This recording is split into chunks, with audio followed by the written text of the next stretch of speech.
Welcome back to the Iron Sights podcast. I'm here with Destiny Morris. Destiny, welcome to the show. Thank you. I'm super stoked to have you. I'm going to let you introduce yourself and kind of who you are and what you do. But just as a little fill-in, we got connected through the Overwatch Collective. You've been doing some work with them, and I know you just recorded with them. Stoked to hear that thing. But you're up here because you're up from where you're from because they're about to have their annual fundraiser tomorrow, and you're here to support, and I'm going to see you there. And this was just like perfect timing. So thanks for taking time out, and welcome to the show. Thank you. I'm Destiny. I'm an associate marriage and family therapist. I specialize in trauma. I use EMDR, and I'm from Santa Barbara County. But I see everyone in the state of California because I do telehealth. So the telehealth thing has gotten super big, obviously, and more accepted, widely accepted. For a while, that was a little weird. I mean, people were using it maybe out of convenience. As an example, I had a client who was on vacation. They were in Hawaii, right? Kid ends up getting sick, really sick, or strep throat. They need some antibiotics. They don't necessarily want to go to the local urgent care and have to deal with all of that. And their insurance has this telehealth. They did the thing, and it was really convenient. But then COVID happened, right? And everybody starts doing that. Yeah. So for you, what was life like before the telehealth thing? What were you doing before that? So I worked in a psych hospital, and I also worked for a nonprofit with people that were houseless that struggle with addiction. So those were in person. And then I worked for a private practice in Westlake Village, California as well. And I have an actual office in Ventura, but I just moved from there in January, and I'm about an hour and a half from there. Okay. So it's not worth the commute for me. It just makes sense I just work from home. I would prefer in person, honestly. Gotcha. Yeah. So tell me a little bit, like catch me up on, the career path to get to where you are now. I don't think a lot of people understand that. I know I'm a little bit removed from it. So maybe you could, how do you get to where you are? What are the things you need to do to be a marriage and family therapist and specialize in the things that you do? Well, I did it the longest way possible, which I don't recommend to anybody. I was in 10 years of school, I think, professional student. Typically, you would get your bachelor's degree, and then you would get your master's degree, and your master's degree is in clinical psychology. What would your bachelor's be in? I guess I did sociology, so something related, psychology. Okay. I have 2 bachelor's degrees. So I studied abroad. I lived in New Zealand. I have my first bachelor's degree in theology, and then my second one is in sociology, and then I got my master's in clinical psychology. So professional student, like I said. 10 years of school gives you some time, I guess. It does, yeah. I'm here, though. All right, cool. So you made it through that. All right, so then you go through, and then I'm sure things vary from state to state, but there's some board certification I'm sure you have to pass and whatever. Yes. And then there's clinical hours or time that you have to spend. What's that like? Like how many hours are we talking about? And was that part of what you mentioned before? Yeah. So I'm an associate marriage and family therapist, which means that I'm still working on my hours. I will reach them in December. Okay. But it's 3,000 hours after you graduate grad school. So how long does 3,000 hours take? Usually 2 years, but I'm doing it in 1. Suddenly we went from 10 years of getting through it to now I want to be fucking done. Yeah. I want to be done now. Done. Yeah. So it's much more intensive. Yes. Yeah. So I'm able to, most people don't go straight into private practice, but I knew that's what I wanted to do. So I went straight into private practice underneath someone that has a PhD, and she supervises me as needed. Okay. So how does that, that's interesting. So if I was going a little bit of a different route, what would I do? Would I go to work for a big hospital and try and get into the system? Yes. How would that play out typically? I mean, you didn't go that route, but I know I'm sure you know people that do. And I didn't go that route for a reason. Right. Let's talk about it. So burnout rate is huge. I worked in a hospital setting. You're doing more paperwork than you are seeing clients. If you work for somebody else, obviously you don't get to make your own schedule. You don't get to control who you see, who you don't see. I have the reign of that fully having my own business. Also rates. So you're only getting paid in a hospital setting. People will pay your right arm in a hospital setting or in a rehab to be there. But the people that work there, they're probably getting paid Got it. Not much. So private practice, you can make what you charge. As an associate, I make a percentage, which is a pretty high one. I got lucky, but I make a percentage. And then once I sit for my licensing exam, hopefully beginning of next year, I can go out from underneath the woman who has a PhD, and I will make 100% and have my business already there. This makes sense. It's sort of an apprenticeship program. You're doing the work. They're showing you the ropes. They're also providing you a place to do it. There's infrastructure. There's frameworks and things like that to help you get to where you want to go. Yeah. Okay, so that's interesting. I did not know that. Let's talk about your time, like prior to getting to where you are now and working in this private practice. Maybe give us some overview of what are the things you were doing to kind of get to where you're at. I mean, 10 years of school is a long time, but that's obviously not sitting in a classroom all the time and taking tests and reading books. Tell us a little bit about that experience. So I did a couple extra trainings on top of my schooling because I knew the direction I wanted to go in. And I guess I have more of a business mind. That's not something they teach you in school. So I learned that the hard way. Same. Well, actually, I learned that early on the hard way, but said, no, this is not helping me. So I went a different route. Yep. Absolutely. I think people go to school, they check off the boxes, and then they go into the mainstream I'm world. ready now. Yeah. I went, no, I don't think that doesn't sound smart to me. I'm in debt now. Like, I need to be making enough money to, pay that off and have a good life. And so I went a different direction. So EMDR was one of the things I did during grad school. I was the only person in my program who was interested in it, and I had to get a letter from my program to allow me to do it because you have to be licensed usually, but I hadn't even graduated yet. So okay, so let's talk about EMDR since this has come up a couple of times. Came up in the intro, and now we're here because this really intrigues me. I have so we're in the month of September, right? This is Suicide Awareness and Prevention Month. I've kind of I've seen it basically Suicide Prevention Month, but I think before there's any prevention, there has to be awareness, right? And so I think I've been throwing the awareness in there. I don't see it referenced that way all the time. That was my idea or my thought process in going into this and getting in front of a lot of people and a lot of my friends that have firsthand accounts of, kind of their own experiences and their own challenges. Are within the first responder community at some level. And so there's been a high concentration of guests kind of in that realm. And by the time this drops, I think we'll be outside of September. We're kind of wrapping up the month here. But in doing some research and listening and reading to other people, not just on the show, but outside, this whole concept of EMDR, which I'll have you define and explain here in a second, struck me because what I heard was these first responders or even some of these ex-military folks that had experienced high levels of trauma and acute cumulative trauma over very long periods of time, had finally reached rock bottom and they needed some help. And some of them had even, taken attempts on their life or gotten very close and they were driven to this really, really dark place. And they had experienced some level of therapy along the way. Some good experiences, some poor experiences. Some were very short-lived because of economic reasons or being stuck inside some system that they couldn't get out of. And the EMDR thing picked up or sort of came to light when they had kind of exhausted everything. And they had to go outside of the typical framework or structure to get help. And everybody I've heard talk about is like, this was the game changer. And this is specifically like within the first responder community, maybe outside the military community, because most of these military people are already retired or out, so they could maybe even go down other paths like natural medicine, plant medicines, things like that, which would be looked on very poorly by, if you're a law enforcement officer or firefighter or whatever, you can't do that. Ketamine therapy. You can't do ketamine therapy. Yeah. You're not going, to Chile or Peru or whatever to do some, ayahuasca or, bufo or whatever else. Is just, that ain't going to be okay.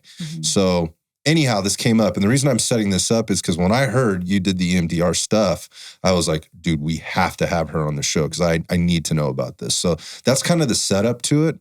To maybe give context as to why I think it's so important when we talk about it today. Go for it. Okay. Tell us everything you know about EMDR. All right, buckle up.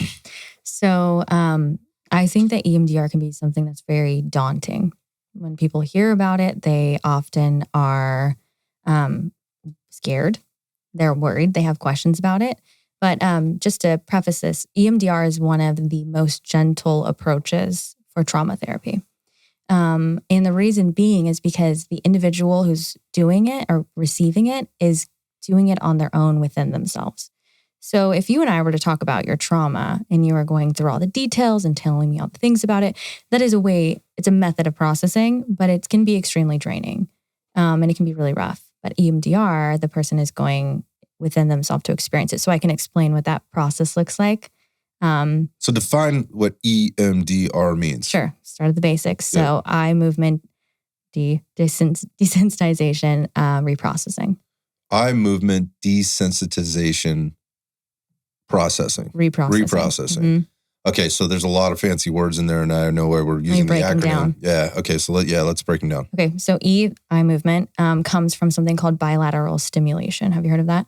I have, but go ahead and explain it. If we were in person, I would hand you some buzzers. They just buzz back and forth in your hand, like vibrate. And what it does is it activates the left and the right side of your brain. So the part of your brain that processes logic and the part of your brain that processes emotion. And we don't use both of those at the same time ever. So it also activates your subconscious and some memories that could be repressed. So a couple ways to do it would be if we were in person, you'd get the buzzers. If we were on Zoom, which I do now, I would ask you to tap. And so that would look like either tapping your shoulders back and forth or tapping on your legs. There's a few different methods to do it based on what you're comfortable with. Question. Yes. So am I activating these buzzers? Nope, just holding. Just holding on to them. Mm-hmm. And who controls the buzzer? Who controls the buzzing? You. Okay. So, I mean, that's very different than me tapping my shoulders or tapping my legs. That's me controlling it. I tell you when to stop. Okay. So so there's instruction being given. So that's a different mechanism. That's almost a different feedback. Yes. I mean, right? Because now I have to think about tapping versus I'm just getting this stimulus through the buzzing. True. There is, another, I guess, layer of that. Okay. But when someone's tapping, I will say, okay, I'm going to have you begin tapping. And then I'm going to have you stop, take a deep breath, and tell me what you're noticing, which I'll get into. Okay, gotcha. Okay, so we start with E. That's the eye movement part. Another way to do it, and I... Wait, I'm lost. Hold on a sec. Yes. You're talking about buzzing, my hands buzzing or tapping my shoulders, but where's the eye movement thing? I'm getting there. Okay, all right. So some people will also do like a pen or something, and I would have you follow the pen back and forth. All right, like I'm going through field sobriety test type thing? Yeah, or like hypnosis. Hypnosis, gotcha. Yeah. All right. You can do that over Zoom too, but I don't prefer using that. It can be an option. I think tapping is just more like hands-on. Okay. I like it better. So that's where the eye movement comes from. The woman who created this, I guess the way that she found it was there was a leaf falling through the sky and her eye movement was going back and forth, and it was really calming to her nervous system. And she realized that it helped her to process things. And then there was a bunch of science and research after that. So I know that sounds really hokey pokey. But it's like getting the old Ben Franklin story where he's out flying a kite and he's got the key on the end and the lightning strikes that thing, right? Exactly. So, yeah. Yeah. Okay. So that's where it came from. Also, it is calming to your nervous system. So similar to like rocking a baby, right? Or if you have a baby and you're trying to calm them, that like tapping of their back, very similar with the EMDR. Okay. So that's the E, right? Eye movement. The next part is the eye movement, desensitization.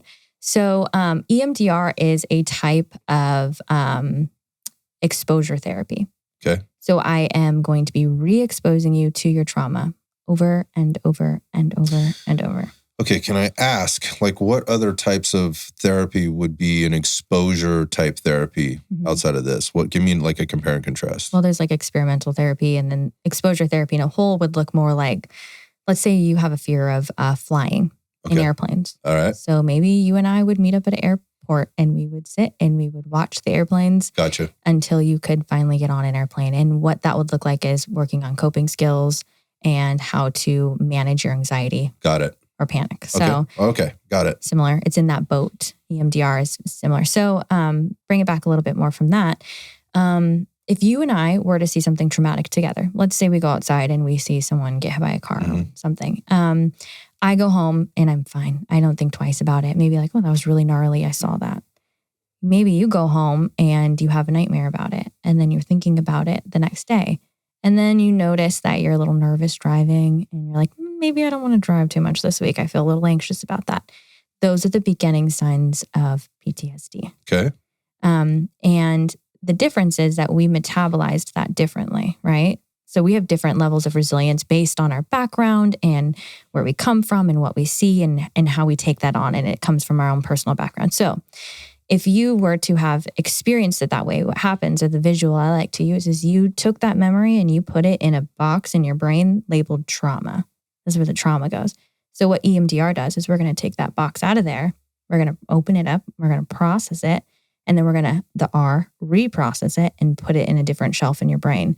And when we do that, what it looks like is we're taking all of the negative connotations that you have, any anxiety, any of those deep core beliefs that come from other parts of your life, and we supplement it with something that you're able to grasp from like a positive perspective of it. Sounds to me, so you're reorganizing it, or like there's like a reframing, yes, and then there's a refiling kind of thing. Absolutely. Okay, so I in theory, this makes perfect sense to me. And here's what I relate it to. I once read a book. I was reading a book. I think it was a Malcolm Gladwell book. I could be wrong about this.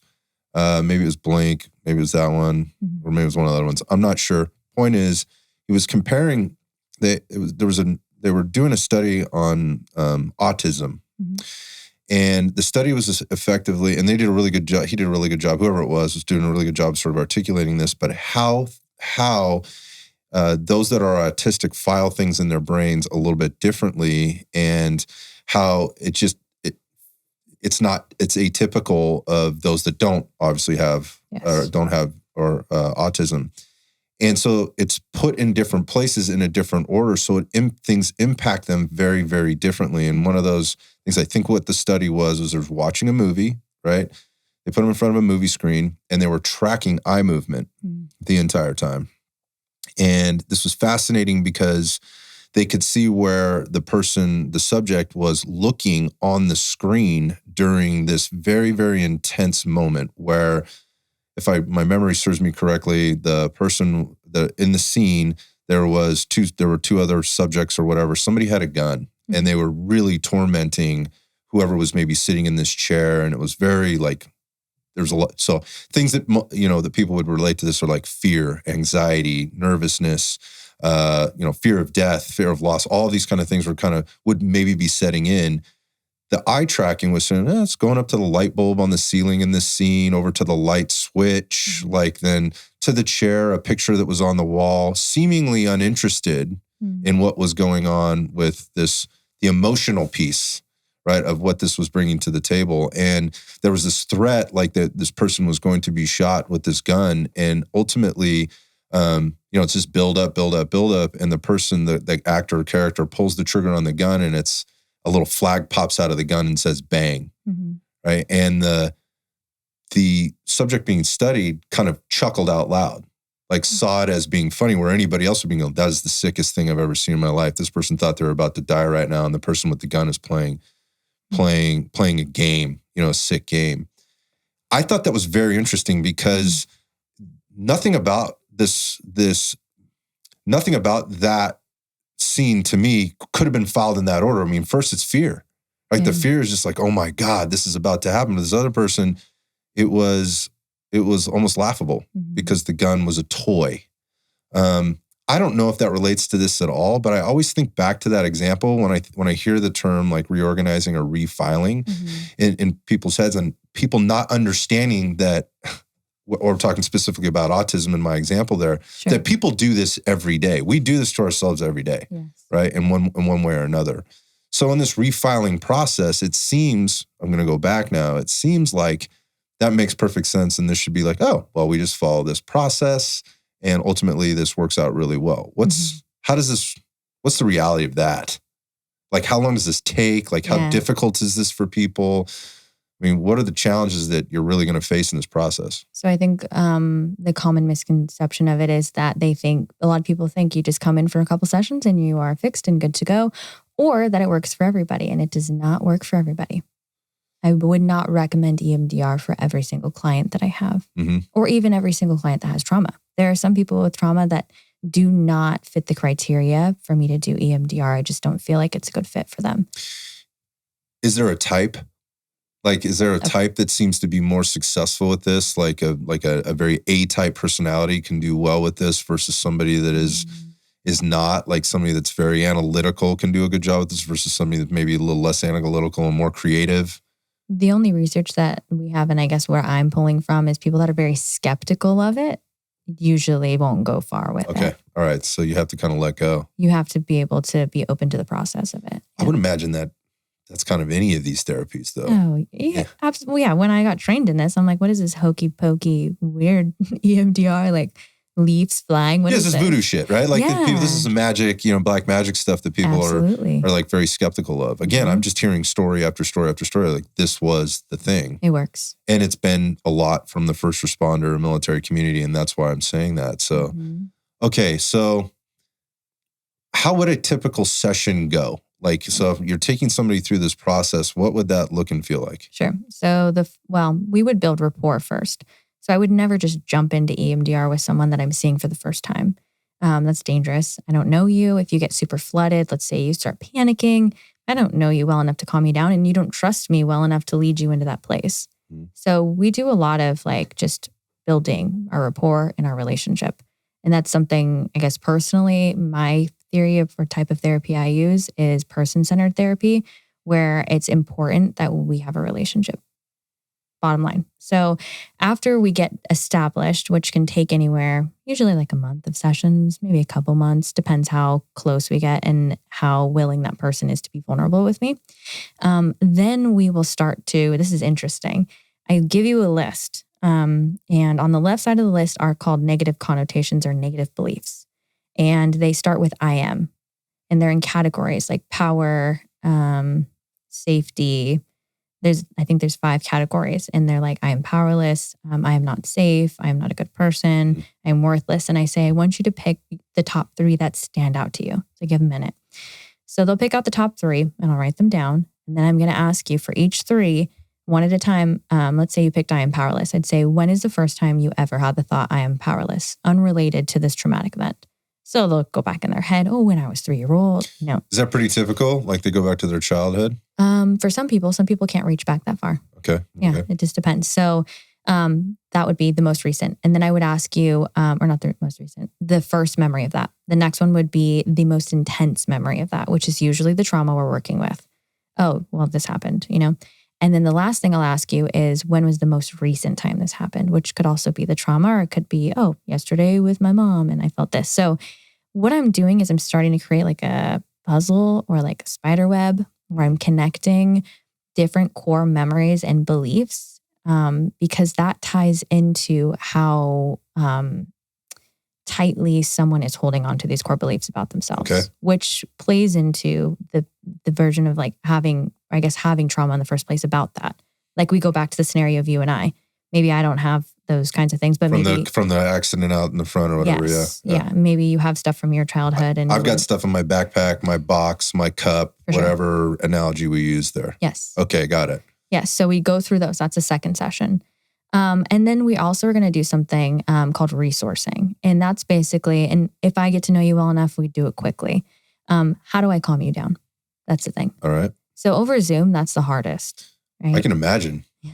I mean, I've tried to get people fired up through Zoom, and that's hard enough. I can't imagine, trying to get somebody to calm down. Yeah. So how do you do it? Well, okay, if we were in person, I could use lots of different things. I could use my body language, right? Okay. So if I relax, your body automatically is going to go, oh, okay, we can relax here. If I'm super uptight, you might be like, oh, I feel a little uncomfortable around her. And I use this over Zoom as well, tone of voice. I speak slowly when I sit with my clients. And that also calms something called our polyvagus nerve. Have you heard of that? Of course, yes. Okay, so I use my voice to calm people down. I use my rate of speech to get people to come back down. Because what happens when someone gets really flooded is their nervous system is just like... It's on fire. It's dysregulated. Mm-hmm. So those are things I use over Zoom. I guess in person I could use touch if I needed to. Mm-hmm. And then over Zoom, a couple things I use are meditation. So one that I like to use is I'll ask you, like, have you close your eyes? And I want you to think about a place that feels calm and safe to you. It can be any place you want. It can be the mountains. It could be your grandma's house. It could be the ocean. And I want you to come up with this calm, safe place, but I want you to picture it without people and you are just there. Okay. And then I'm going to walk them through their senses. So I'm going to have them take a few deep breaths there. I want you to look around, notice what it looks like. What does your body feel like? What noises do you hear? And this is all internal. We don't talk. I guide them through this. And what that does is our brains don't know the difference from being somewhere and actually visualizing it. Mm-hmm. So if you have a concrete, calm, safe place with someone, like I know your place is the beach, then when you start to get flooded, I'm going to say, okay, we're going to take a break with Let's EMDR. go back to the beach. Let's take a minute. Let's take a few breaths and we're going to think about, Okay. So those, lots of setup for EMDR. Anyone who does not set up EMDR before you do it, run. Got you. You're talking from the client to participant to practitioner perspective. If they're trying to jump right into this, that's a red flag. Get out of there. If a clinician tells you that they'll do EMDR with you on the first session, get out of there. Oh, that's a really good point. Yeah. There's a lot of that. I can relate to that, like on the fitness or the health and wellness side, from a physical or whatever perspective. Like there are just certain things you're like, this is way out of order. Yes. But if you're really stressed and you're really feeling helpless or, which was the term I think that you used, or powerless is what you said, like you can be really vulnerable to this stuff. I mean, what's the reality of this? I mean, what we didn't talk about, I guess, was how long it takes to be trained to do this and what that process looks like. Because anytime there's what I found is anytime there's any kind of success with anything, everybody wants to gobble it all up, right? And start using it, get right to the end and be an expert at it, like right now. What's the process to learn and be able to actually apply as a practitioner this stuff? So I did it over Zoom. During grad school, I did I don't even remember. I think it was like 4 weekends of Friday to Sunday. It was like longest days ever. 8 a.m. to like 6 p.m. or something. So it's intensive. It's intensive and it's very crammed.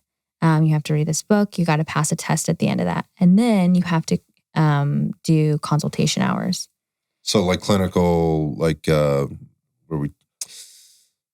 there what's the word I'm looking for? Like practical study? Practicums, yeah. Yeah, okay, gotcha. Yeah, absolutely. So then what I have to, outside of that program, find clinicians that will supervise me. And they have to sign off. And then I give that sign off paper with all my hours to the program. And then they give me this certificate. Okay. So there's a difference between being certified in EMDR and trained in EMDR. And that's a big legal thing. I am trained in EMDR. I don't see the certified. What that looks like is more hours of supervision. Okay. For me personally, weighing the pros and cons, I knew how to do it. I was supervised. I felt confident in it. So I jumped in. So I legally can't say I'm certified in EMDR, but I say I'm trained in it. Okay. If that makes sense. Makes perfect sense. I think there's a lot of parallels to a lot of other things in life and in professions where people are doing the same thing. So that makes perfect sense to me. Yeah. So that's kind of what it entails. It's lengthy. It's over the course of like 5-6 months. You do all of your hours and then you mail that in and you get your paper that says you can do it. And you're going to start sort of practicing this in the field beyond your case studies or whatever that you're turning in as an assignment or whatever. Okay. All right. So that gives us a little bit of background. Like this is not like a course of study, you're not going to get a degree in this. This is not hypnosis. This is not any of that. This is something very different. Yes. All right. So coming back, you're building trust with somebody and to be able to go down this path. I still have to come back to the whole tapping, buzzing, eye movement thing. And I get how you gave the example of the leaf falling and I'm tracking that leaf and it's giving me this calming feeling. And I think without making too many assumptions, I can relate to the buzzing and to the tapping as a distraction of some sort. But am I on the right page here? I missed a part. Okay, let's talk about it. I'm going to do it to you. So, oh shit. Ready? Okay, I told you to buckle up. Oh, let's do it. What's your first childhood memory you've ever had? Here we go. I feel like I must have been probably, I was little, like 2 or 3. Top of the stairs. I can see the bedrooms. I know where the bedrooms were at the top of this house. Mom's downstairs. And I remember we had an orange cat. So I could just remember the cat coming up the stairs, wasn't very friendly, by the way, and playing at the top of the stairs. That's what I remember. That's I think the first thing that comes to mind. There's no more detail than that. It's a good memory. It is a good memory, yeah. Do you know what you did with your eyes when I asked you that? I was looking off to the left. And then back to the right. Yeah. We look up in our heads when we're trying to remember something. Okay, got it. All right. So that's also part of it. With the back and forth, right? We're following. We're looking up to remember details. And that also comes into play with our subconscious, because a lot of times with PTSD, our brains are so smart. When they know that they're in danger, our brains are in danger, they will block out memories. It's like protective mechanism. Absolutely. Our bodies don't do that, unfortunately, but our brains do. So a lot of times when I'm sitting with someone who's had a really traumatic experience or, sexual abuse or something, if I ask them to talk about it with just their words, they're going to be like, oh, well, I don't really remember exactly, but I think I remember this. It's kind of fuzzy. Our brains are protecting us. Well, if I was giving you a more of a traumatic type memory, would my eyes be doing something different? Or would I still be doing like kind of just the tracking left to right? Or is there something telltale like trauma versus good memory? No, that's how we recall memory in general. All right, gotcha. Yeah. Okay. Yeah. So anybody. I'm just looking for tricks. That's all. I wish I had more to give you, but I don't. All right. Yeah. I mean, I do EMDR with people, I guess, that have a really like strong core belief about something. Okay. Like maybe someone like feels like they're never good enough and they can't shake it. It's just like this really like core to who they are. EMDR I could use. Other side of the spectrum, I work with first responders. Someone that's seen a really horrible, scene or an accident and can't shake it.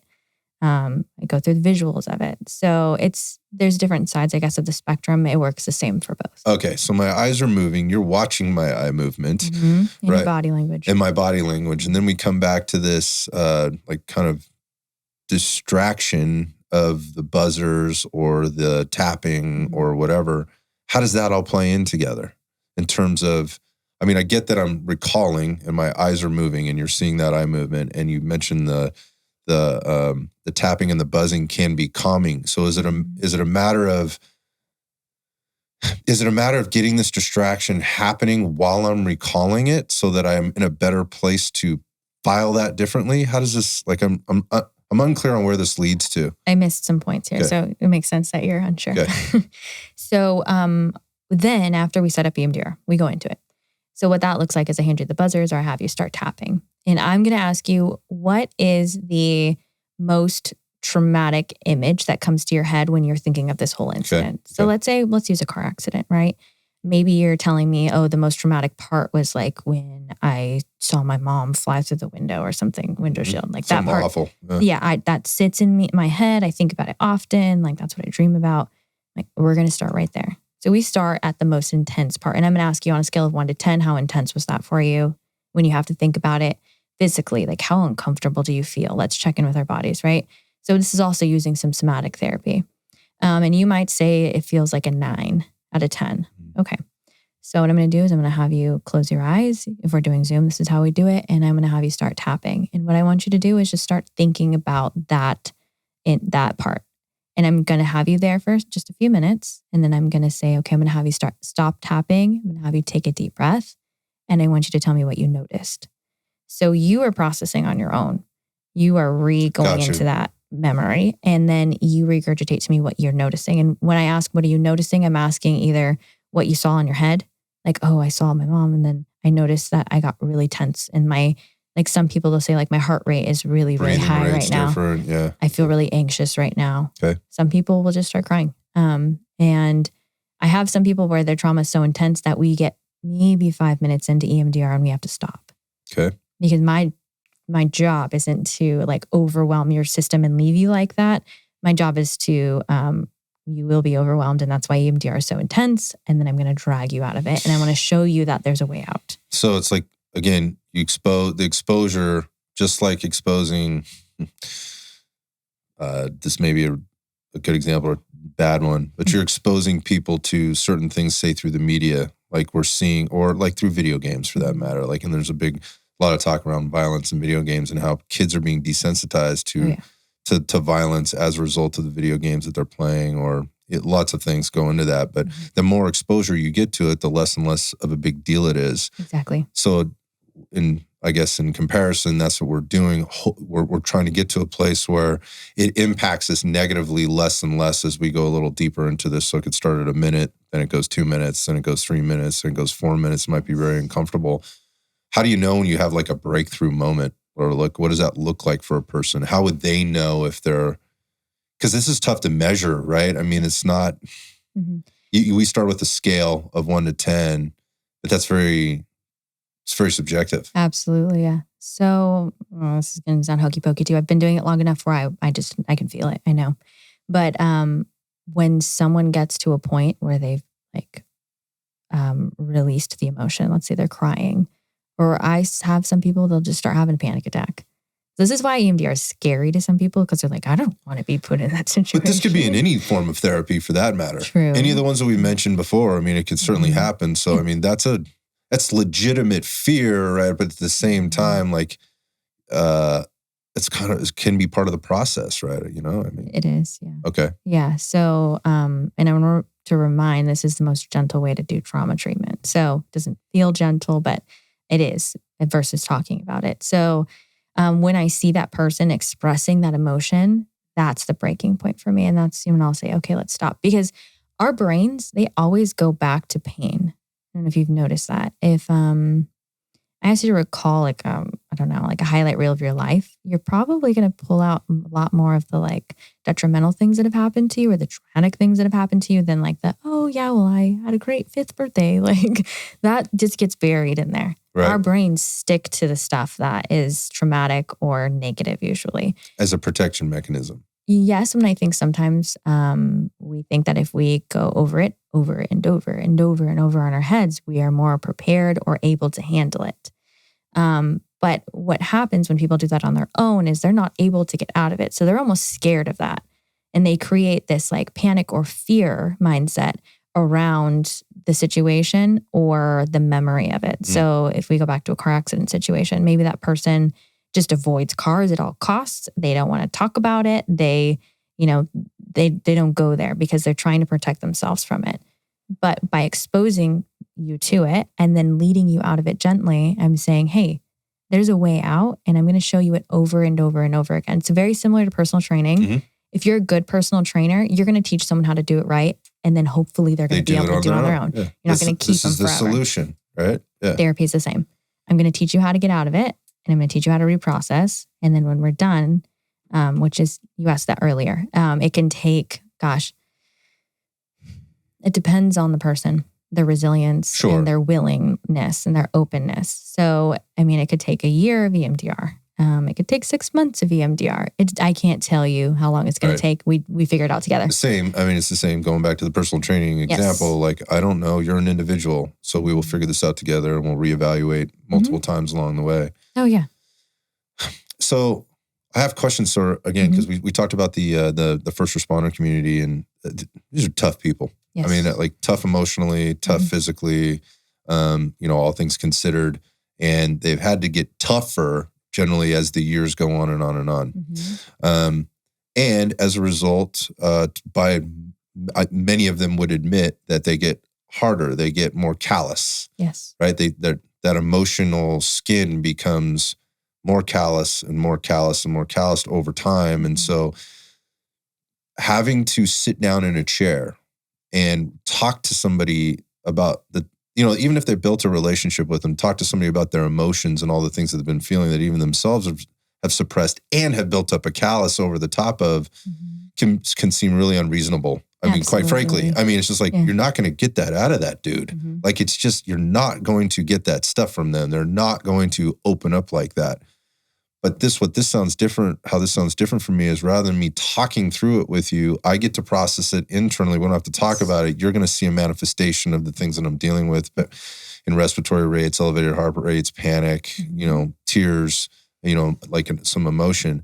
And so I get going back to what you were saying, is like, I can tell. Yes. Like, I can see where these breakthroughs are happening, particularly in that community. But you don't just work with that community. No. And so there's I know you work with all types of people that are impacted by trauma. I mean, that's what you do. There's a I know there's a heavy teen focus component for you as well. Yes. I just wonder, like, in the comparisons between the teen who doesn't have a lot of life, maybe in some cases has experienced way too much life by the time that they get to you, Yes. versus that, I don't know, 15-year medic, that's been on the job, or firefighter that's been on the job, has just seen one day after another just awfulness.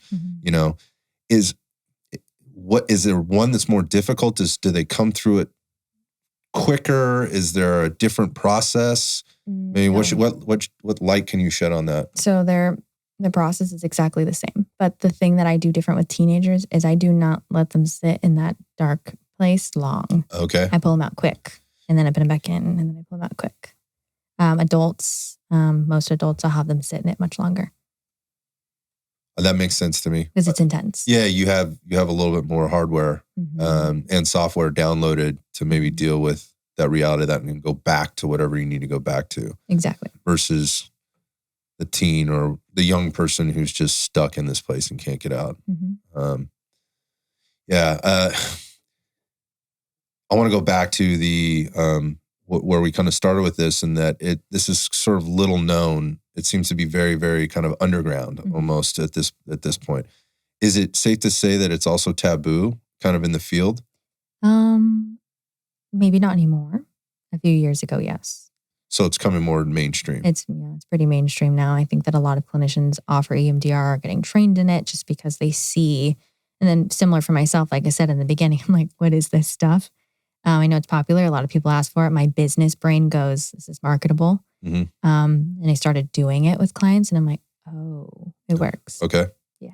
So it's becoming more mainstream or known in the mainstream, but how accepted is it through like the insurance process? Because this is not, therapists, they cost money, right? Yes. So you mentioned, kind of your business model and what you do versus, maybe working for a major institution or whatever else. Is this available to people within the institution?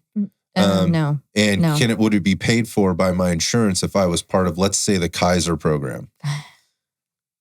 I got beef with Kaiser. So. Well, let's talk about it, because I think this is, again, a reality. And the more larger companies, like I'm smack dab in the Silicon Valley, right? So there's a lot of huge companies here, and they have insurance programs and benefit programs for their companies. A lot of these they're going to a Kaiser-based system. Yes. And certainly, again, we've already mentioned the first responders. If you're in the state of California, you're in the Kaiser system. Yep. It just is what it is. Yep. If you're a state employee or a city or county employee, you're likely in like a teacher, an administrator, a principal of a school. You work in the city office in the planning or the building department or something like that. You've got Kaiser. Yep. So let's talk about it and the challenges there for somebody that's in that system and how to navigate through there. Sure. And maybe find a way out and take advantage of what you have available to you, but then also maybe even get the extra. Yeah. So as a basis, I don't take insurance. That's part of my practice. I'm a cash practice. I chose that for a number of reasons. One is because I'm not getting paid what I feel like my value is if I work for an insurance company. They tell me how much I make, and that it's problematic. My value more than that, because we don't value mental health.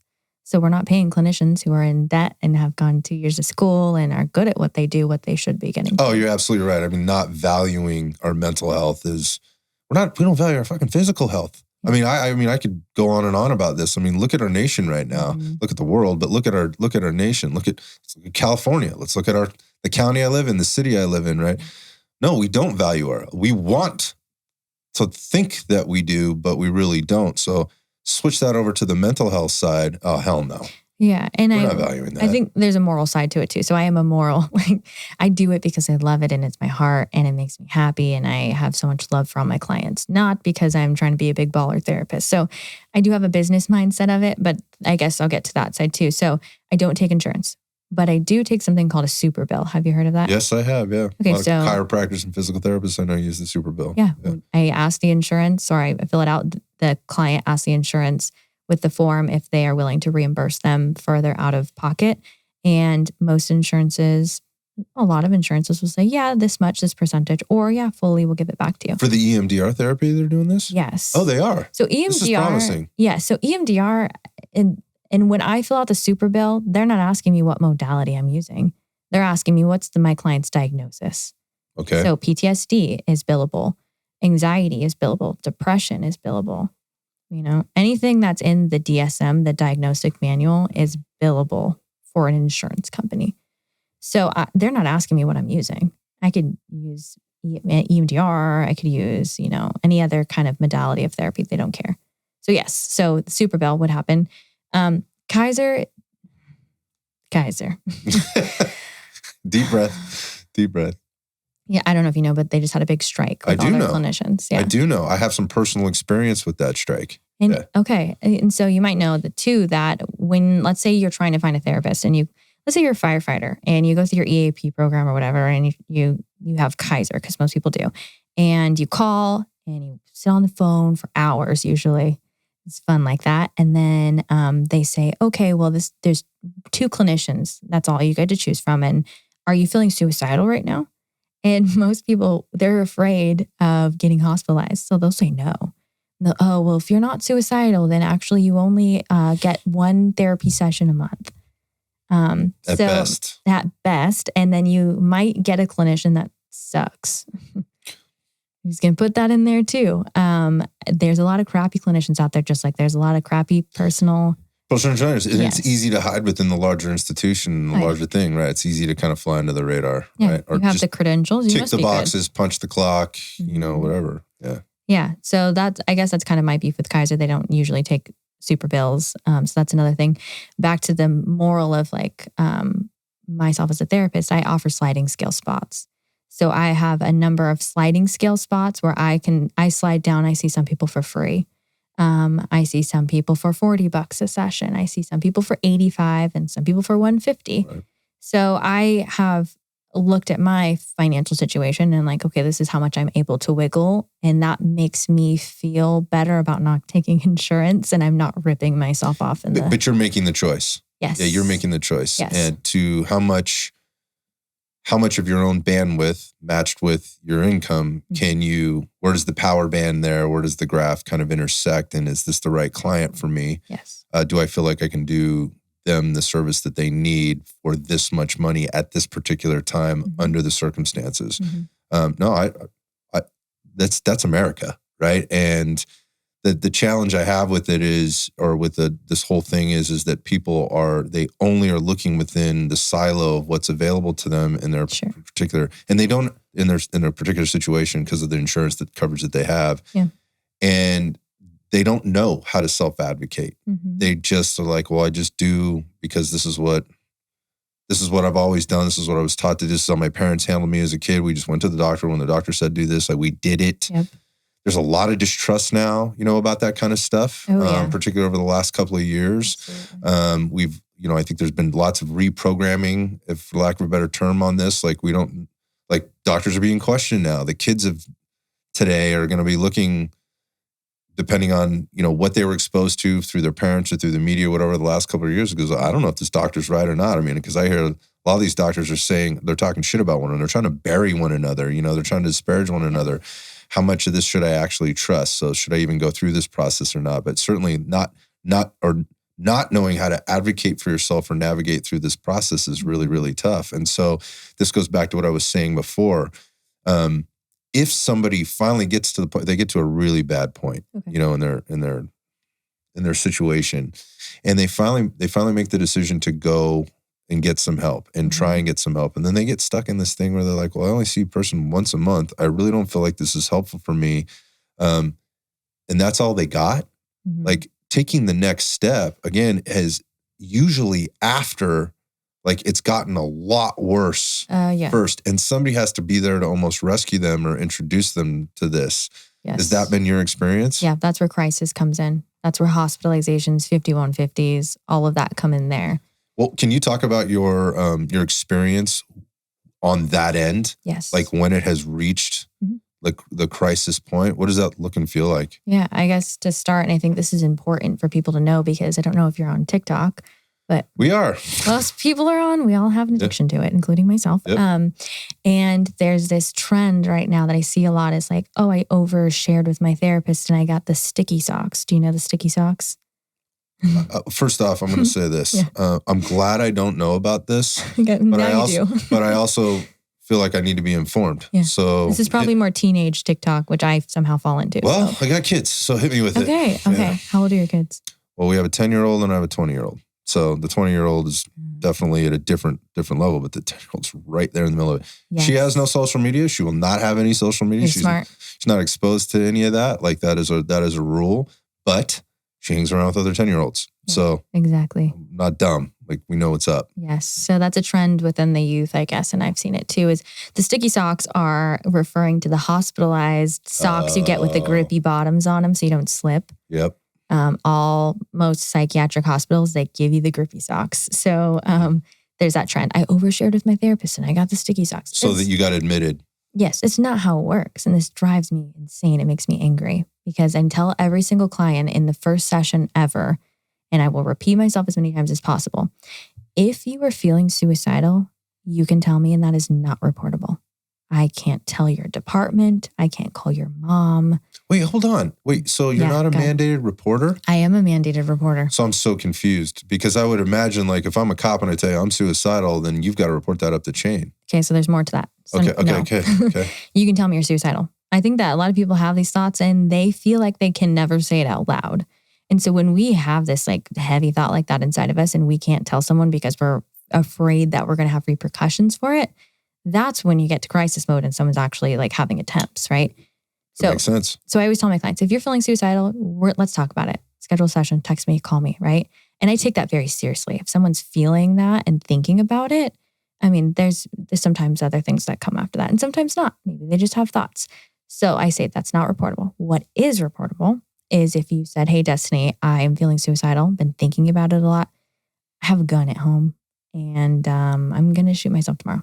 They have a plan. So yes, and an intent. Do it. Yes. And a means to do it. Exactly. So then what I would say is I'd say, hey, this makes me really concerned for you. I'm worried for your safety. So either we can make a phone call together or I can make it for you or I can sit with you while you make the phone call. But a phone call has to happen because I am not going to be able to sleep tonight knowing that you are going to be unsafe because I care about you.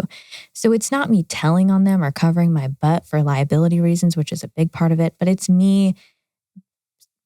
I don't even know the right word. Like my duty as a therapist is to like, I don't have words. I have this motion. Like I want to protect and I want to like guide you and I can't do that so that's reportable. Other things reportable, obviously, like child abuse, all that stuff, right?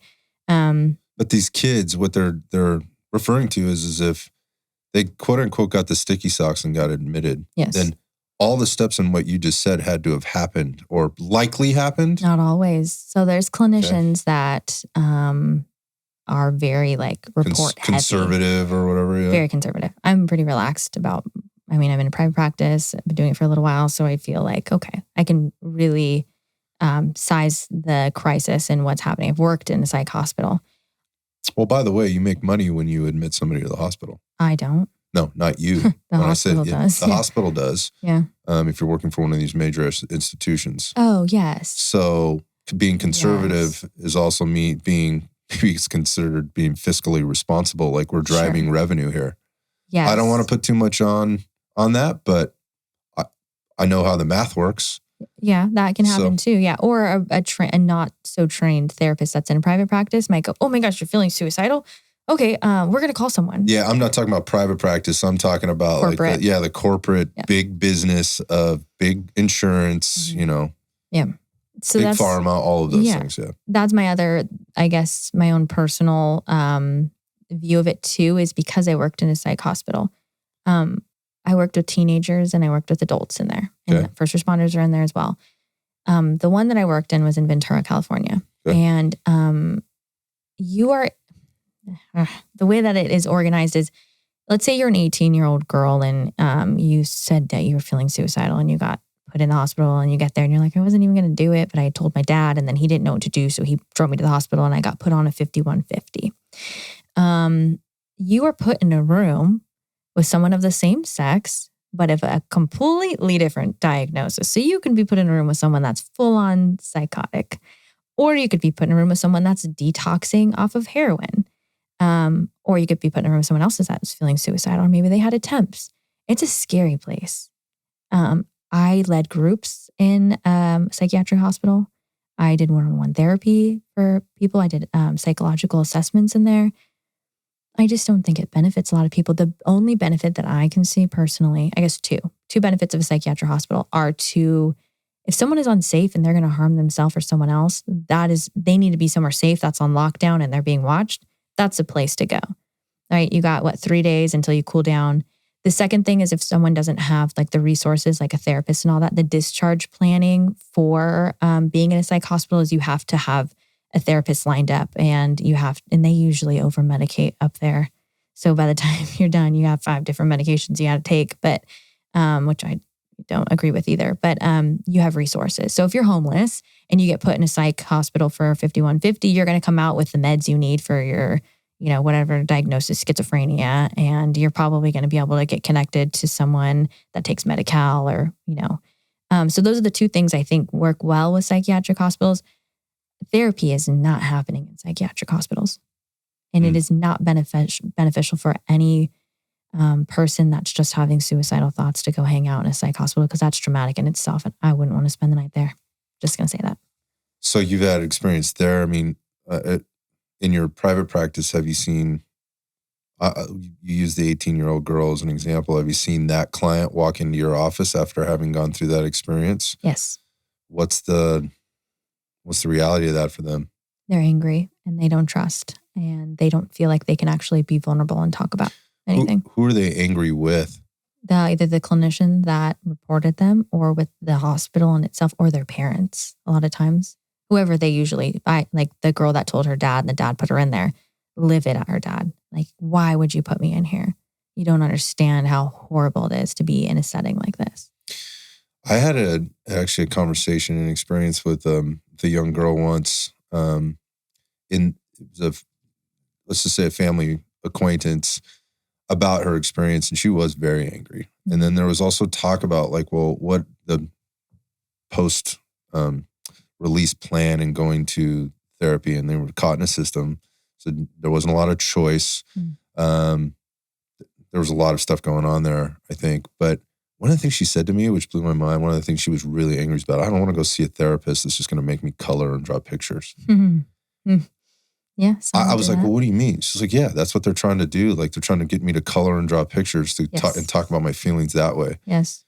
I thought that, I was shocked by that. I've been through my own, I've been through therapy, sessions as an adult, and there was none in any of that before. Can you shed some light on that? Well, what was she talking about? I had nothing for her. I was just listening, but she was pissed, and she was absolutely not walking into the next situation. I don't know what happened after that, to be quite frank, but maybe you can, can you guess kind of what was going on there? 100%. I know what she's talking about. Or can you explain that, especially for parents listening and even somebody that's listening that has been through this before? Yeah. So in a valid day, I don't want to color and talk about my feelings either, so I don't blame her. But in the psych hospital, the group therapy things that you have to do, and if you do the groups and you show up, then you get out faster. It's like jail. Oh, you're playing ball. Yeah.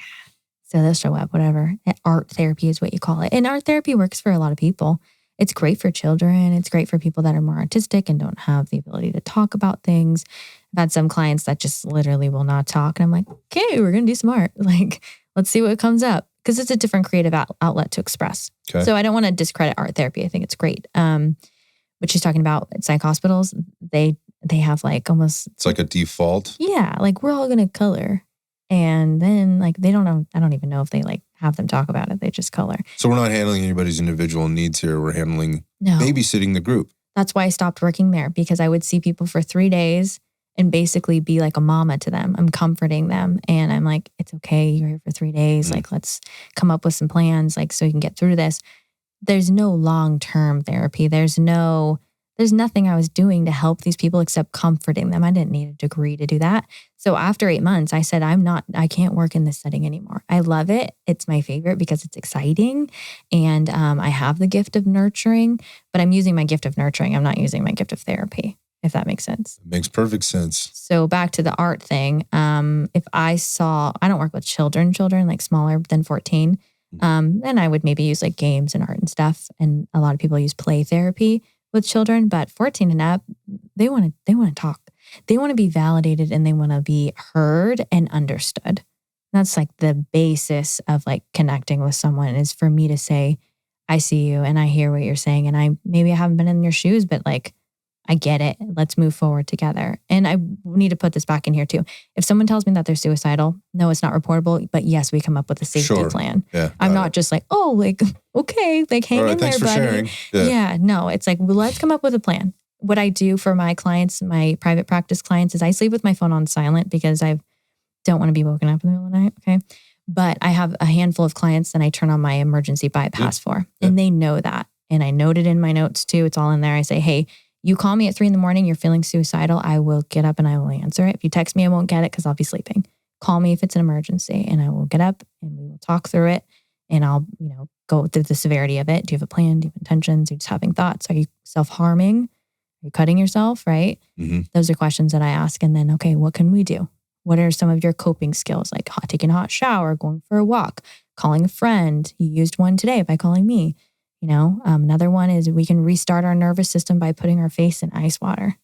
It shocks our nervous system. It's like taking a cold shower, right? Exactly, yeah. So I would go through coping skills and a safety plan. And if it's someone under the age of 18, then I would contact their parents, let them know that we came up with a safety plan and these are the things. And I would usually meet with the client, my teenager, and the parent together so that my client doesn't feel like I'm going behind their back and saying something about them. I take confidentiality really seriously. So yeah, I mean, that goes back to the trust, and the anger piece. Like, I wonder, I'm just going to ask this. I wonder in today's day and age, specifically with like social media and all the different things that can bring. We already mentioned TikTok, and that being like a trigger. What are the things, Destiny? What are the things? How do we help our kids? What do we help prepare them for? What do we try to protect them from? Mm-hmm. And how do we do any of that? Like, this is a huge deal. Like, again, I just told you, like, 10-year-old doesn't get any of that stuff. Like, her dad's like, nope. Like, when she comes to ours, it's like, you watch some YouTube, right? Yeah. Or whatever, and that's very controlled and on top of it. But there's none of this other stuff. And by the way, she's very aware. Mm-hmm. There'd be like this little online game. She's got one that she's, she plays or whatever. And, she's very conscientious, but I know it can slip in there. I'm not stupid. Yeah. Like, and I just wonder, like, what can we do? Because if you take it away from them, like, they lose connectivity with all the other kids their age because the other kids their age are on it. I've even heard stories of where somebody is like, the kid doesn't get invited to the birthday party, like 2 or 3 birthday parties. And the parents are like, what the fuck? Like, is my kid weird? Like, it's like, is that my kid just isn't well liked by everybody else? And lo and behold, what they found out was the way that invitation for the birthday parties went out is because it went out on a text message. The kid doesn't have access to that. There's no messaging system. So there's like this double-edged sword of taking them away from being interactive, but also allowing them to get involved in stuff that, they could be exposed to all kinds of stuff, which clearly you can't stop, right? It's just going to happen. Yeah. But I don't know. Can you talk through the damage and then any like plans or like solutions-based stuff to help me as a parent or, other parents that are out there listening as it relates to this particular topic? Yeah, I have a few thoughts there. I'm thinking about, I like that you said the 10-year-old doesn't have that. I think that, yes, maybe they're going to be disconnected from their peers in a sense, but you're doing them a favor by prolonging that protection until they get to a part where their brain is not as impulsive. Because as you know, when a teenager's brain is still developing, they are still, the part of their brain that's developing is the part that's very impulsive and they're not fully wired yet. Period. End of story. All over the place. Yeah. So that's why I see a lot of my suicidal clients are teenagers because this is the next thing for me. And this is so interesting. Sad. That's so sad. I know it hurts my heart.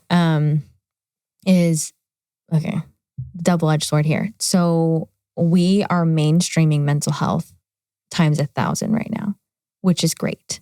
And I think we see this like, oh, let's all talk about mental health and it's gonna be on TikTok and it's gonna be on Instagram and there's so many just therapist pages and myself including and included in that. And with teenagers, it's becoming normalized. So what I see a lot. Is that a good thing? Yes and no. So this is the problem with it. So yes, because if they're struggling with, whatever, anxiety, depression, all these things, like they feel like they can talk about it, but they're also wearing them as a badge of honor. And I see this often where I have teenagers that come to me and they say, I think I have borderline personality disorder. They're self-diagnosing. Right. I think I have PTSD. Who told you had PTSD? Well, this one's Demi Lovato has it, and like 3 girls at my school have PTSD and were telling me about it, and I think I have it. It's becoming so normalized and over social media, so saturated with it, where every single famous person is talking about their mental health right now, which is great, but it's becoming a crutch for these new generation of kids that are coming up. Damn. Yeah. So that's, That's heavy. Mm-hmm. I never looked at it that way. Because how do you tell your kid, like, it's okay to not feel okay, mm-hmm. but what are they really feeling? Are they feeling like they just want to be part of the club? Maybe yes. Yeah. Or, I mean, is there something really here? And then what's the next step there? Like, because going all the way back to what we were talking about before, okay, you take them to a therapist, and then the next thing is I overshared with my therapist today, and now I'm put into a psychiatric facility where, God, any number of things can happen. I can only imagine this type of stuff that's going on in there. Mm-hmm. I mean, awful, and you're exposing yourself to other people's trauma. Very uncontrolled. It's not in a lot of ways. Yeah. So what are the solutions? Like, what can we do? I mean, what's advice that you're giving these teens, or maybe even giving their parents if they're asking you for it, with regard to the exposure to this stuff and how to deal with it differently? Mm-hmm. So to the parents, I would say, if your kid comes to you and says, I think I have PTSD, I would say, okay, well, let's sit down and look at what PTSD is. Why do you think you have it? And educating them and yourself on what these diagnoses are. Borderline personality disorder is a hot topic right now because of the, what's his name? Johnny Depp case. Were you on that at all? God, no. I mean, I know who Johnny Depp is, and there were some memes that come across Instagram, but fuck no, I don't pay any attention to that stuff. So let me just me neither, but I just know about it enough that his ex-wife, or whoever she is now, she has borderline personality disorder. All right. And so everyone was like, oh my gosh, everyone that has borderline personality disorder is like a man hitter because she like abused her husband, I guess. I did hear about that part, but yeah. Yeah, and it became very stigmatized, and then it became very like, on TikTok too, I see a lot of trends of like, I didn't realize I had all these traits, and I think I have borderline personality disorder. So everyone's self-diagnosing all the time. That comparison is such an evil bitch, man. It's not the same for everyone. If you have borderline I have tons of clients that have it. Some are totally normal. They just have like, a more emotion and more trauma, and they have to deal with it. But that doesn't mean that they're abusive, or, and some are abusive. Like it's same with anxiety, right? And depression. It's not the same for everyone. So back to what I was saying is educating yourself as a parent, and then also educating your kid on it. But it's a really sticky situation, and I do it as a therapist where I'm never going to invalidate my client and say, you think you have PTSD? No, you don't. Really? Right. You're fine. Like, shake it off. No, I'm going to say like, well, what are you struggling with? Like, let's not. And I think that name it to tame it is a good thing, because if you didn't know you had anxiety and you're just like walking around feeling like you can't breathe and you're sweaty, you're like, I don't know what this is. I think I might have cancer. I'm dying. And I'm like, you have anxiety. Like, name it to tame it. Then you're like, oh, I have anxiety. Okay. Name it to tame it doesn't always work though, because I don't think everyone needs to have this box of diagnosis where I'm like, yes, you have PTSD. Like, and there's that whole thing of like PTSD versus PTSI, same thing, right? PTSI. A lot of clinicians will say post-traumatic stress injury because disorder has such a stigma to it. Which for me, I think it's dumb. Semantics to me, to be honest, but I also understand when you're talking to somebody that may be on the quote unquote edge, these things matter. I mean, it does matter, but I'm also going to just say this, like, I think these are little things that we should not be worried about as much as the bigger problem, and finding a solution to the bigger problem. And I'll just leave it at that. 110%. Yeah. I don't care if you call it just whatever you want to call it, right? It is what it is. We're mincing words. Yes, it's dumb. So some, I guess, Yeah, I digress with that topic. We'll just set that to a side. But with teenagers, they need to be having more information than just what shows up on their TikTok and just what shows up on their Instagram feed. And this needs to be talked about, over the dinner table or like, I would never tell a kid like, you don't have that. Instead, I'd be like, well, what are you struggling with? Let's talk about that. Like, how are we going to deal with that together? Let's not label you. We don't want to label you.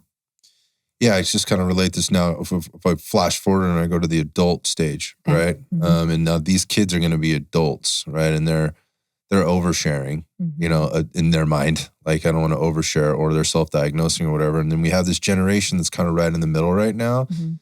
I'm going to say it's probably somewhere between like 35 and 45, maybe 50. Okay.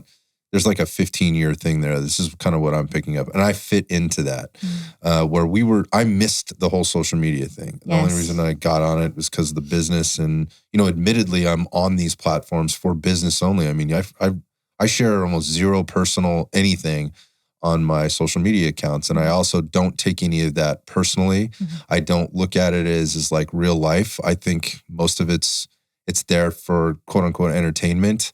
To some extent, there's value that gets extracted from it from a business perspective. Yep.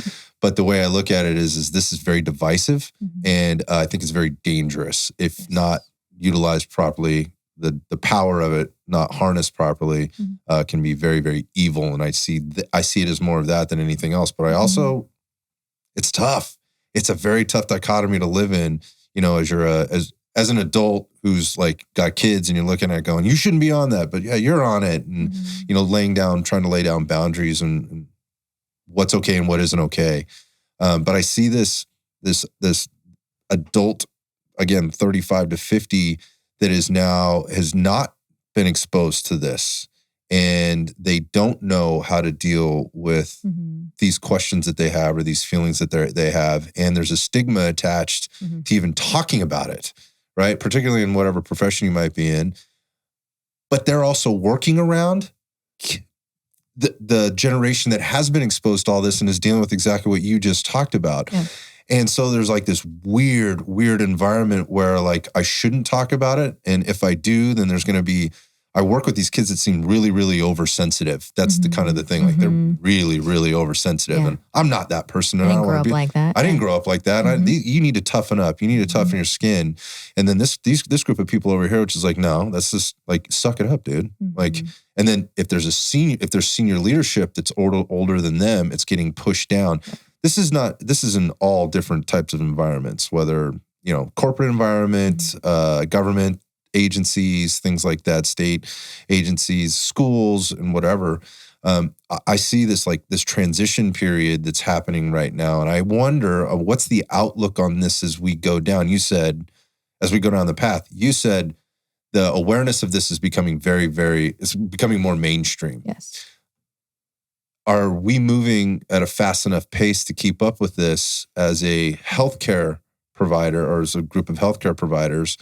And what's going to need to happen in order for us to stay up with it down the line? I would say no. If you are trying to call a therapist, you are probably not going to find one that has availability. I know that already. Like if you want a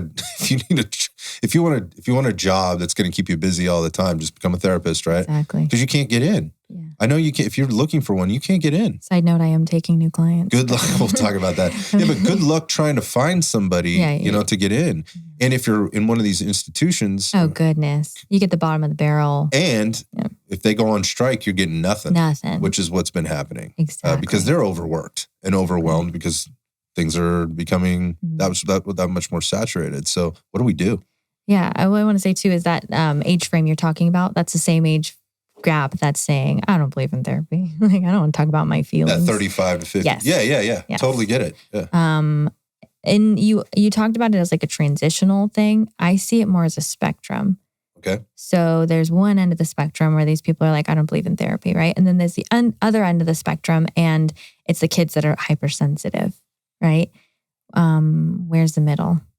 Because that would be the healthiest place to be in, of being self-aware, asking for help when you need it, but also being resilient enough to work through some things. I don't know if, I don't know. I don't have the answer of a solution for our mental health crisis, but I will say that it needs to be somewhere in the middle there. We got to be halfway because one side is extremely unhealthy and the other side is extremely unhealthy. Yeah, it's not, and they're going opposite directions. Yes. Yeah. And a lot of these 35 to 50-year-olds or whatever, they're the parents of these oversensitive kids, which to me is very interesting. Yes. So what we're going to see is a bunch of oversensitive kids. My parents traumatized me. My parents didn't validate my feelings. My parents, and this is the common theme I see when working with teenagers right now, is I don't feel validated. I don't feel heard. And maybe they don't. But then I talk with their parents too. And I'm like, well, what are you doing to validate your kids' feelings? Well, I tell them like, you got to get up and go to school. Like, yeah. Sorry you're having a bad day. We got to get up. That's my thing. So so time out on that for a second, because I think there's parenting, right? And you're trying to teach the realities of life. Like we have to do things that we don't like doing all the time. Yes. Like this is part of life. But what you're saying is it's been so, and I used the term the oversensitive kid. That's in quotes, right? Again, I don't want to invalidate any kid's feelings or whatever. However, like, again, because they're oversensitized, and this is more popular and it's becoming more mainstream to be talking about your feelings and my feelings are getting hurt and it's wrong to hurt other people's feelings, they start associating things like parenting and discipline and going to school to be on time with my parents traumatizing me. Yes. What in the hell? How do we deal with that? Like, how's a therapist, do you sit there? Because effectively I see that as parenting. But the reality of it is and the parent should be like, I'm not like, you think this is bad? Like, when I was a kid. I got the belt. I would have got the belt or whatever. Which mental health day? Yeah, exactly. So how do you deal with that? And like, how do you, if you're that parent, how do you balance it? I would deal with it in two different ways with two different things. So if I had family therapy where I was having, my client was the family, the parent and the kid, then I could deal with it a little bit differently and talk about, is this really trauma? Let's talk about this. Other side where I don't usually do a lot of that, but I have more of just the kid. My job is to validate and understand and hear. And from there, when I build rapport with someone and we're close with that kid, let's say they feel like super trusting of me and they tell me all kinds of stuff and we've been seeing each other for a few months, then I might say, hey, let's talk about that being trauma. Like, let's talk about what trauma is. And my job is, so this is my favorite picture of therapy. You and I are sitting in this room and I'm like, hey, Scott, did you see that there's cobwebs over there, right? And you're like, oh yeah, I've seen them. I hang out in this room all the time. Thanks for calling me out on that shit, by the way. Yeah, it looks horrible. And if I go outside and I'm like, hey, Scott, did you see your gutters look like crap? And you're like, no, because I'm inside. I can't see my gutters. That's what therapy is. Therapy is me having an outside perspective you will never have. And I don't care if you have no problems and no trauma and you've had a great life, you have a blind spot. I see a therapist. I'm a therapist. I fit in this too. We all have blind spots. And so what therapy is someone from the outside looking into your blind spot and going, hey, did you see this? Let me point this out. And the other picture of therapy I like is if you have a bunch of colored yarn above your head and I start like pulling them out and categorizing like the blues and the purples and the yellows. I couldn't see those things above my head. That's what you're saying. Yeah. Well, you couldn't organize them if you tried because they're all jumbled together. So what I do is I create this puzzle or this mosaic and say, okay, I created this for you. I'm going to flip it around and I'm going to show you. Like, check this out. Like, do you see what I've connected here? And it helps you understand yourself better. So you don't have to have 99 problems to be in therapy. You might just want to understand yourself better. I think that's super powerful, and get there before like there is a crisis, right? Or whatever else, just to try it out, if nothing else, if you could get an appointment with somebody. True. Or I guess you would need a referral too to even see somebody in a lot of these systems, though. Not privately. Not private, but yes. But you're going to have to go in and go through this process, which then could send up red flags. And I think that's the thing. Like in some of these, some of these folks that we talk to about, like, well, if I go in there and I say I'm having a problem, or I'm not even saying I'm having a problem. I'm just saying, you know what? I think I need to talk to somebody, and all of a sudden, just the red alert goes off. Uh-oh. First responders for sure. For sure, right? Yes. And I'm sure it's the same. I would think it would be the same kind of on the kids' side of things with their parents and everybody else. And obviously parents are going to respond like, oh my God, my kid's got a problem, which then creates anxiety and fear and things within the parents. And then they start suppressing things or walking on eggshells or, I mean, it's a sticky web. Speaking of cobwebs, that is a very sticky web. Yeah. So again, the question was like, what's the outlook? Like, where are we going to be in 10 years with this stuff? What do you think? It's going to continue to be more mainstreamed. It's going to continue to be platforms like TikTok and Facebook and probably not Facebook, Instagram, right? I don't know if we can keep up with it. I mean, as a clinician, I am one person. I have 40 clients. Like, I can't see everybody that's struggling, you know, even if they want to pay me. And it's overwhelming. And I think we need more clinicians and more programs outside of clinicians, right? So I'm thinking of like Overwatch Collective. They've got the buddy program. Buddy program, right. It's awesome. I love that. They're not, you know, clinicians. They're just people that have a heart and they know what to do in crisis and they like helping out. So more resources like that are going to help the influx of people we're going to be seeing, because this next generation, it's almost popular to have therapy now. It's like, oh yeah, I have therapy. Ariana Grande has a therapist. Like, it's popular. Everyone wants therapy. It's the go-to thing right now. Yeah, and how dare you if you say like that could be like a really controversial statement, you know, what you're saying right now, because somebody from the outside looking in going, well, you're a problem if you think this is popular and that's a bad thing. I didn't hear you say it was a bad thing. I just heard you say it was a popular thing and that this could be problematic down the road. Yes. And it already is showing signs of being problematic in a few different ways, going back to the parent and the kid that doesn't want to get up to go to school. Yeah. Or the sticky socks posts that are going on the TikTok. Yeah, I think we all need to take a step back is what it sounds like and go, hey, we need to kind of take a look at what's really going on here. Who is this person that's telling me this? What are they talking about? How are they talking to me about it? And then understand where your resources are before it gets to a like a crisis point. You would use the term crisis, or basically a critical juncture. Yes. Yeah. And it seems to me those resources are just becoming fewer and further between because things are stretched. Well, and I'm thinking too about like how as an economy and as like a country, we are consumers and we are major consumers. And when we consume hard, especially in the United States. Oh, we're gluttons here. Yeah, for sure. Hardcore. And then we run out of resources. And that's a pattern that we've had in our country for years and years and years. It's going to happen with mental health. We're going to consume it so much that there is no more resources. And then what? Crisis. Yeah. Yeah. I mean, I would hate to see what that crisis looked like. I think we all went through a crisis. Everybody went through crisis in the last couple of years with COVID, right? They were forced to look at it. Our country, I think that just compounded a lot of all the things that were there in terms of not having bandwidth to deal with certain things, of socio-political stuff that's going on. And now anything that gets piled on from this point forward is a crisis versus, again, we were talking about like, what word do you put at the end of this particular acronym? You know, what's the letter going to be? What's the word going to be so we don't offend anybody? I don't have the fucking bandwidth for that, man. Like, I mean, I care, but I really don't care. Like, that's not important to me. But now everybody's just they're flying off the handle with the littlest thing. However their day went up to the point where they saw that post on Instagram, like everything about that's going to influence how they interpret that thing and what they internalize and then how they respond and then all the things that come off down the line. So I would say the outlook isn't very good. I don't want to be negative here, but it's scary to me. It's scary to think about that, especially if you've got kids that are coming up, or you're thinking about having kids, or your kids are having kids, or whatever else. Yeah.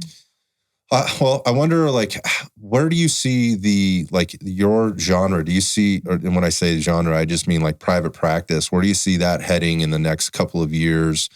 I think in general, like in the profession itself, but then also for you personally. Yeah. In the profession itself, I think a lot of people are going to school to become therapists. I think it's something, because it's so wide mainstreamed, people see it as marketable. That's kind of where my brain was too. We have a natural gift. I wanted to do it, but I thought, I'm never going to be out of business.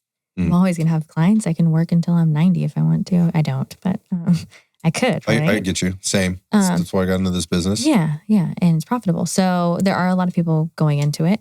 Private practice, I think that there's a lot of people, clinicians are scared of private practice. because you're kind of jumping straight into the deep end. Yeah, but to your point, like you're a help giver, you have a gift and you want to extend this gift to other people, but there's this whole business aspect, which that doesn't, just because you're a good help giver and you're a good therapist does not make you a good business person. No. Same. Yeah. There should be more business incorporated into schooling, because then there'd be more successful private practice. But the problem with that is then there wouldn't be all the Medi-Cal providers and all the hospital providers. And I just choose not to be in there. So someone's got to do it, right? Oh, not me, but other people have to do it. For myself personally, like I mentioned in the beginning, I'm hoping to be fully licensed by the beginning of next year. I sit for a 4.5-hour board exam, and I'll be a licensed marriage and family therapist instead of an associate marriage and family therapist. Have more experience under my belt by then, worked with a lot more people, obviously. And I want to continue to do a private practice. I would like to see people in person, continue to do podcasts and market on Instagram and connect with different organizations. The Overwatch Collective, they raise money for me to do therapy groups. So they pay for first responder partners to come and see me, and they cut me a check for their portion of it, which is awesome because that helps financially as well for people that are like, well, you don't take my insurance. How am I supposed to afford to see you every week? Right. And they're resentful for that. Yeah, they can easily get resentful for that. It's nothing you can do about that. Yeah. So my goal is continue to connect with people in organizations like that, because that's important to have. And there are organizations that want to fund that. That's another thing is like, where does our money come from? Who knows? But when the government coughs up money for a certain something, and mental health is a big certain something right now, it's out there. And there's organizations holding on to it, and they're like, well, we don't know what to do with it. And then we get organizations like BetterHelp, which is, I've got thoughts about that one too, but not helpful for mental health issues that we're having in our state. So a lot there. That's my goal, I guess, is to continue to grow in my own personal development as a therapist, and then also in my business and being able to reach the people that fit into my scope of competence. I love that. I mean, it's a simple formula, right? There's nothing overly complicated about that. There's some complexities in it along the way as your business model expands and, things happen. And obviously the market expands because, I think you've already articulated that there's no slowing that down. Yep. There's always going to be people that need help, but you're only one person. And I also, what I took away from that is that more of the business end of things should be taught in schools, and it's not. It's interesting. I was just talking to a recent chiropractic student that I know really well who just finished up local at our local Palmer University here, which is a big one on the West Coast. And he was talking about how a lot of the business section or business curriculum had been taken out in the last 2 years, taken out of the course of study. Yeah.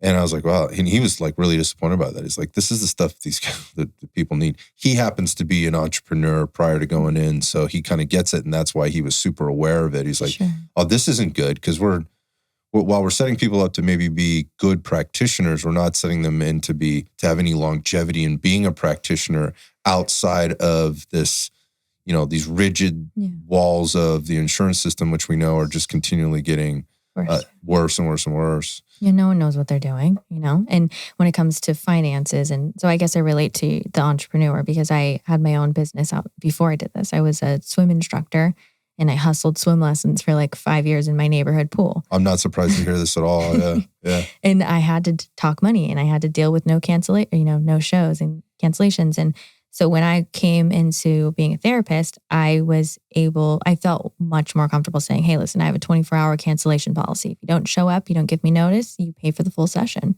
Right. And I have no problem with that. But a lot of, especially therapists, I think, maybe the personalities that this field attracts, like very like more gentle and nurturing, I guess, which I think I am, usually is lacking the assertiveness to be a business person. Yep.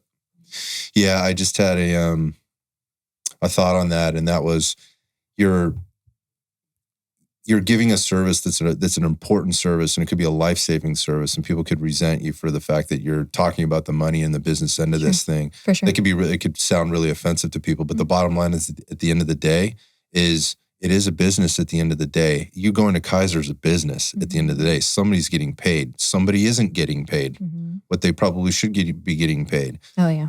In order, I didn't even talk about that. Yeah, we talked about the therapist that's getting paid peanuts, compared to what's being charged, because everybody before the therapist has to get paid, right? Everybody's taking a chunk out of that. And the ability to be able to have that conversation and handle yourself as a professional to build a business that ultimately has longevity and integrity, sort of built within it. And then there's this part about what you're trying to provide and knowing and kind of listening to the extra that you're able to give somebody that they wouldn't be able to obtain inside one of these structured systems. And how people reconcile that in their head with regard to, it's too expensive.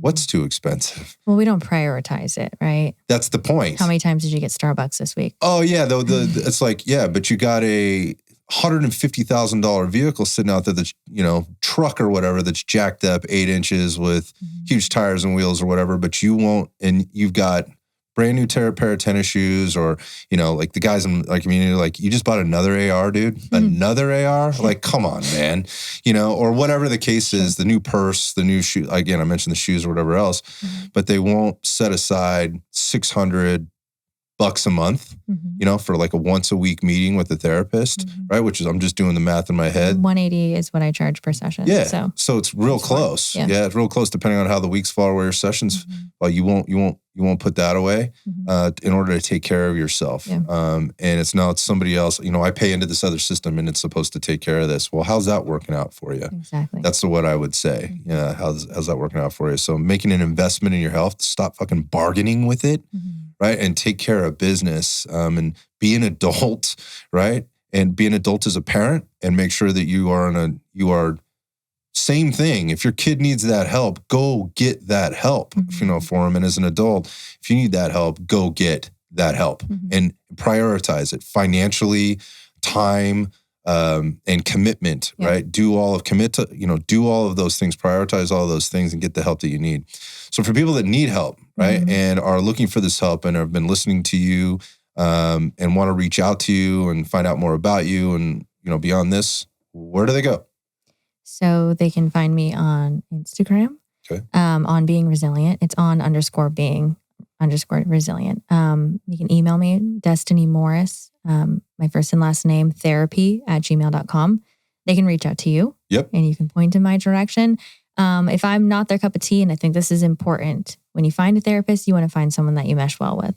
I feel like I specialize in men that don't like therapy. That's my jam. That's awesome. So I like the crusty, crunchy people that don't want therapy. Dude, you got it. So, yeah, that's awesome. I got a dark sense of humor. We're going to use it. If I'm not for you, on my Instagram, I also have a highlight page of other clinicians that specialize in first responders. Cool. And I can always point you in another direction. So psychologytoday.com is a really great website. It's almost like a Facebook for therapists. You put in your insurance, you put in what area you're in, if you prefer a male or a female, and you can look at all their pictures and their bios. I'm on there as well. So that's another resource for finding a therapist if that's something you're looking for. Yeah, because I feel that could usually is like a huge sticking point. Like I just call my GP, and they, again, in some of these systems, go back to Kaiser, you got to get a referral and they just send you down and you get who you get. Yeah, you can call directly. That's awesome. Yeah, call them directly, and then if they take insurance, right? And I don't know exactly, but I think that they then call your insurance to make sure, and then they come back and say, oh, your copay would be this much, or, yeah. Right. Well, geez, I've been very enlightened on a lot of things today. I really love your take on things. I love that it's fresh, and it's also coming at it from a different perspective. And I think that's what I would want from a therapist if I was looking for one, somebody that is looking at this from a couple of different angles, not just from the therapy perspective, but also like there's a business. She's asking me to make a commitment to her. And I know if I'm making a commitment to her financially, from a time perspective, appointment perspective, there's value in that, right? There's value in that for her. She has a vested interest in keeping me as a client, because if she's not doing a good job, showing up on time, we're not having good success, then she's going to lose a client. I like that as a consumer or somebody that's seeking therapy. But at the same time, I also like where you're coming from in your experience, and it's to me, it feels like it's a unconventional way of looking at therapy while using a lot of conventional stuff that we know works, and it works really well, but also understanding that not everybody is an individual, and then there's no one size fits all. Exactly. So thanks for sharing your time with us and your wisdom. And I'm looking forward to hanging out with you a little bit more tomorrow night at the Overwatch event. And I do get emails, I do get DMs, I do get messages, quite frankly, from people inside, outside of the first responder community that are looking for help or are thankful that we're bringing this information to them. So I want to put that out there. You've already mentioned it. If there is anybody out there that needs help, needs direction, needs to be put in the, needs to make a communication connection or whatever, please reach out. We'll have some stuff in the show notes with Destiny. Thanks for your time. Thank you.